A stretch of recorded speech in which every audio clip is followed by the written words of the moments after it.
10 minute कीर्तन करो और बाल भोग पाओ, 10 मिनट नाम के बाल भोग, और फिर अपने स्कूल जाओ। मोबाइल आदि दे तो उनकी सावधानी रखे। और शाम के शयन करते समय बच्चे को चाहिए 10 मिनट भगवान नाम स्मरण करते हुए ये देखे कि हमसे आज कौन सी गलती हुई, और उस गलती को बार बार सोचे कि आगे से गलती नहीं होगी। अगर वो नहीं समझ में आ रहा तो अपनी गलती माता पिता से बतावे, तो माता पिता उसको समझा। पर बात यहाँ यही फंसती है कि माता पिता नहीं सुधार पे चल रहे, नहीं भजन कर रहे, ना अध्यात्म को समझ रहे, ना दिनचर्या। अब जैसे बच्चा है और वो गर्भ में है और फिर सहवास करते हैं, फिर मैथुन करते हैं, तो उस बच्चे के ऊपर ऐसे काम के संस्कार जागृत होंगे कि वो जन्म ही से कामांध होगा। आप ये समझ लो। और उसके ऊपर बहुत खूब प्रभाव पड़ता है। जिस दिन से गर्भ हो जाए उस दिन से माता पिता को ब्रह्मचर्य रहना है। कौन माता पिता? मतलब गर्भ की जो संस्कार प्रवृत्तियां हैं वो देने के लिए पहला लक्षण होता है। जब उस दिन माता को पता चल गया अब गर्भ हो गया, तो अब सहवास बंद।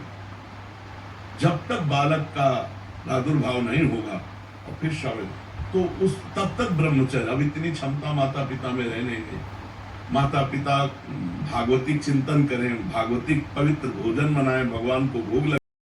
क्योंकि जब सूर्य भगवान उदय होते हैं तो बुद्धि, श्री, यश ये सब नष्ट कर देते हैं। जो शयन करता है उसकी आयु भी नष्ट होती, श्री कांति भी नष्ट होती, और स्मृति भी नष्ट होती, बुद्धि भी नष्ट होती। सुबह जब उठ करके सूर्य भगवान को नमस्कार किया जाता है और गायत्री मंत्र उच्चारण किया जाता है, तो उसमें यही है कि मेरी बुद्धि को सत्य की तरफ प्रचोदया, प्रेरित करो। तो भगवान सूर्य ज्ञान के दाता है। अगर बच्चा सूर्य उदय के पहले उठे, अब फिर तो उसके लिए माता पिता को उठना पड़ेगा। हाँ, पर आज की दिनचर्या है 2-3 बजे सोना और 11 बजे उठना। तो हमारा तो कोई मेल ही जोल नहीं पाता है। हमारा तो 11 तो कम में 2 बजे उठते हैं दिन में। हाँ, दिन में। बताओ 2 बजे नहीं, 2 बजे रात्रि के उठते तो हमारे से मिल जाती बात की। 2 बजे रोड में आ जाते। अब कैसे हम दिनचर्या बताएं जब प्रातः की दिनचर्या ही नहीं बन पाएगी।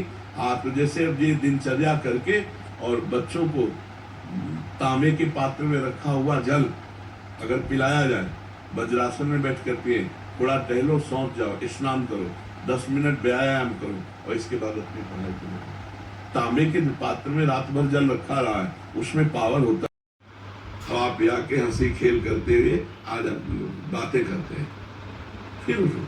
कहीं तुम्हें कोई मित्र ऐसा, कहीं कोई रिश्तेदार, नातेदार, कोई ऐसा, बिल्कुल खुल के बोलो, हम तुम्हारे दोस्त की तरह बन। ऐसे बच्चों को प्रेम देना चाहिए। अगर वो फेल हो जाते हैं तो हम मित्रवत व्यवहार उस समय करें, कोई बात नहीं, हम फिर मेहनत करके पैसा लगाएंगे। आप पढ़ने में ध्यान दीजिए। इस बार कमजोर पढ़ाई की, हमें लगता है इसलिए फेल हो गए। आप प्रयास कीजिए। अब जैसे फेल हो गए और ऐसा, अब वो बच्चा छोटा दिमाग, तो फिर कोई जी ये दो ही मुख्य कारण है हमारे जी। एक तो है जो पढ़ाई आदि में असफल हो गए, फिर घर में ये, और दूसरा बाहर रहते हैं बच्चे तो दोस्ती हो जाता है कहीं, तो फिर वो घबराते हैं क्योंकि घर में ऐसा बताएंगे, जैसे आपने बोला मित्रवत व्यवहार रहेगा, और दूसरा उनको जब असफल होने पे भी उत्साह मिलेगा कि नहीं तुम आगे और पढ़ो, तो एक बहुत अच्छा। हाँ, और जैसे 10 मिनट बैठ करके सत्संग सुनाओ। 10 मिनट अगर हम सत्संग सुनाएंगे रोज, बच्चों लायक, जैसे ब्रह्मचर्य पर है, मित्रता पर है, कई ऐसे चैप्टर है, मन पर है। आपका मन आपको परेशान कर रहा हो तो कैसे बचना चाहिए, आखिरकार मन को शांति के लिए क्या करना चाहिए, आपके अंदर एक बहुत ओवर थिंकिंग बढ़ रही तो हमें क्या करना, इन सब पर चर्चा हो चुकी है। तो ऐसे सर्च करके और बच्चों को सुनाना चाहिए, थोड़ी देर सत्संग सुनाना चाहिए, तब बात बनती चाहिए। तुम्हें मोबाइल चेक करना चाहिए बच्चों के, तो बड़े चतुर है, पूरा उसका डेटा ही उड़ा देंगे, ऐसे बच्चे हैं। पर कोशिश करना चाहिए कि उनकी गलतियों को हम समझें। स्कूल जाना चाहिए, मास्टर से मिलना चाहिए और बच्चों से मिलना चाहिए, क्या चरित्र इसकी जांच करना चाहिए, क्योंकि छोटे छोटे बच्चे चरित्रहीन हो गए। अगर चरित्रहीन हो गए तो फिर आगे क्या उन्नति करेंगे। तो इसलिए हमारी सबसे प्रार्थना है बच्चों से भी कि आप अच्छे चरित्र वाले बने, और माता पिता को प्रार्थना है कि बच्चों से मित्रवत व्यवहार किया जाए। समय का होता है ना, अब बच्चे इतने प्रवीण नहीं कि आपकी डांट को प्यार समझें, तो अब वो काट थोड़ी डालेंगे, वो तो उनका एक प्यार है जो एक शासन कर रहा है। लेकिन बच्चे इस बात से भयभीत हो जाते हैं, अगर पापा ये बात जान गए, मम्मी ये बात जान गए, अब वो अंदर ही अंदर घुटता रहता है और उसको कई तरह से टॉर्चर होता है दिमाग का बच्चों के साथ। तो हमें लगता है कि ये बच्चों को उन्नतिशील बनाने के लिए परिवार में कोई उनका शोषण न करे, ये भी बात ध्यान रखनी है।